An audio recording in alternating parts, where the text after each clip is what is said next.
चालू हो गया, लिख लिया आप सभी।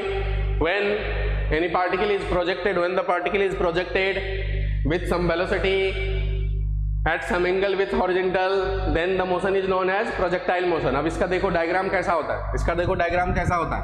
तो जैसे ही मान लो कि ये हमारा हॉरिजॉन्टल डायरेक्शन है, ये हमारा हॉरिजॉन्टल डायरेक्शन है, हॉरिजॉन्टल डायरेक्शन है, हॉरिजॉन्टल डायरेक्शन है, एच डायरेक्शन, मतलब आप समझो ये हॉरिजॉन्टल डायरेक्शन है, ये हॉरिजॉन्टल डायरेक्शन है। उसी तरीके से ये वाला मानो वर्टिकल डायरेक्शन है, ये वाला डायरेक्शन को मैं मान लिया vertical direction, vertical direction, vertical direction.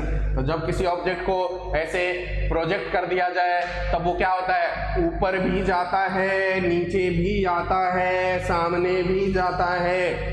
देखो क्या होता है, वो सामने भी जाता है, ऊपर भी जाता है, नीचे भी आता है। ऐसे मोशन प्रोजेक्टाइल होते हैं। प्रोजेक्टाइल मोशन में ऑब्जेक्ट क्या होगा, हॉरिजॉन्टल डायरेक्शंस में भी मूव करेंगे और वर्टिकल डायरेक्शन में भी मूव करेंगे। वर्टिकल में पहले वो ऊपर चढ़ता है, फिर वो नीचे गिरता है, बट हॉरिजॉन्टल में वो ऐसा जाते रहता है। दोनों का जो कंबाइंड इफेक्ट है, तो पाथ जो होगा, तो पार्टिकल को अगर आप देखेंगे तो पार्टिकल ना तो ऐसे जाता है, ना पार्टिकल ऐसे जाता है, सॉरी ना पार्टिकल ऐसे जाता है।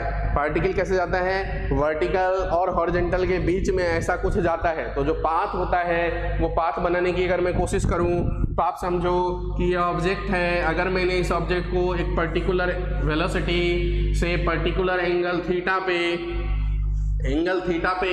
प्रोजेक्ट कर दिया, तो ये पार्टिकल ऐसे पाथ को फॉलो करता है। ये ऐसे जाते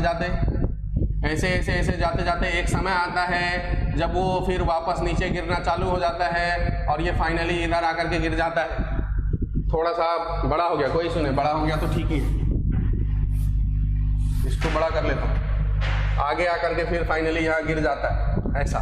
तो ये इसका पाथ है, ये इसका पाथ है। इसका जो पाथ होता है वो इस प्रकार होता है। आप ये डायग्राम बनाइए, इसका जो पाथ होता है वो इस प्रकार होता है, इसका जो पाथ होता है ये इस प्रकार होता है। प्रोजेक्टाइल मोशन का पाथ ऐसा होता है। ये जो पाथ है, देखो आप ध्यान से, ठीक से, मैं इसको फेंक रहा हूँ, ऐसे गया, ऐसे जा करके ऐसे